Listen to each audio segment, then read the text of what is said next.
Your phone lights up. A message appears. You see the name, you read the first few words, and then you stop. Not because you're busy, not really. Just not now. So you tell yourself something simple. I'll reply later. And for a moment, that feels like control. But later doesn't come the way you expect it to. The message sits there, quietly shifting from I'll reply in a minute to I'll do it tonight. Then to I should probably respond, until eventually it becomes something else entirely. Something heavier.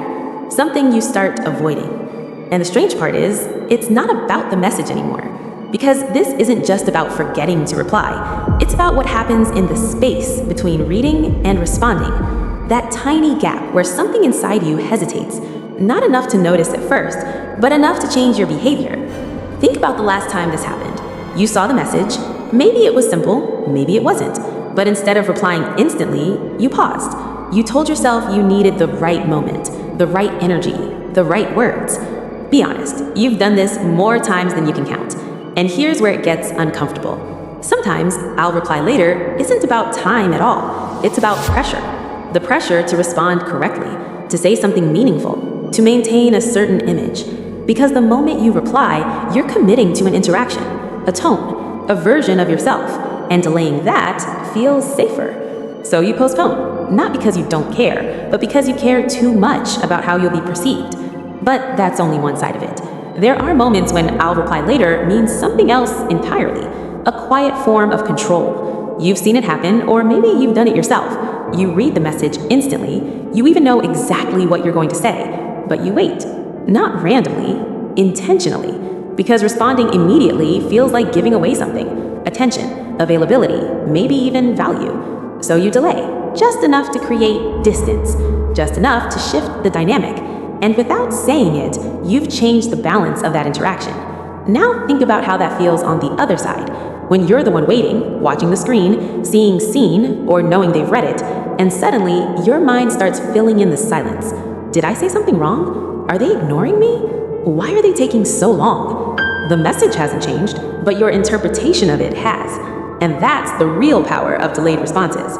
They create uncertainty, and uncertainty pulls people deeper than clarity ever could. Because when someone responds instantly, there's no mystery, no tension, no space for your mind to wander. But when they don't, you start thinking for them. You create explanations, stories, meanings that were never explicitly there. And sometimes those imagined meanings feel more real than the truth. If you're paying attention right now, you've already seen this pattern in your own life. Certain conversations where timing felt intentional. Or maybe moments where you left someone waiting, knowing exactly what it would do. Or maybe you didn't know, but you felt it. Because here's the darker part no one really talks about. I'll reply later can slowly turn into avoidance, not just of a message, but of a person, a situation, a responsibility you don't want to face. The longer you wait, the harder it becomes to respond. The message feels older, more awkward, more loaded than it actually is. So instead of replying, you wait even longer, until silence becomes the response. And at that point, it's no longer about timing, it's about what you're avoiding. But here's the twist. People think delayed replies are always a sign of disinterest, or manipulation, or a lack of respect. But sometimes it's none of those things. Sometimes it's hesitation, overthinking, emotional fatigue, or the quiet fear of saying the wrong thing at the wrong time. And that's why this pattern is so hard to read, because the same behavior can come from completely different intentions, control or insecurity, disinterest or overwhelm. And you can't always tell which one it is, which means every time you see that unread message or that delayed reply, there's a question underneath it that never gets answered. Not why didn't they reply, but something deeper.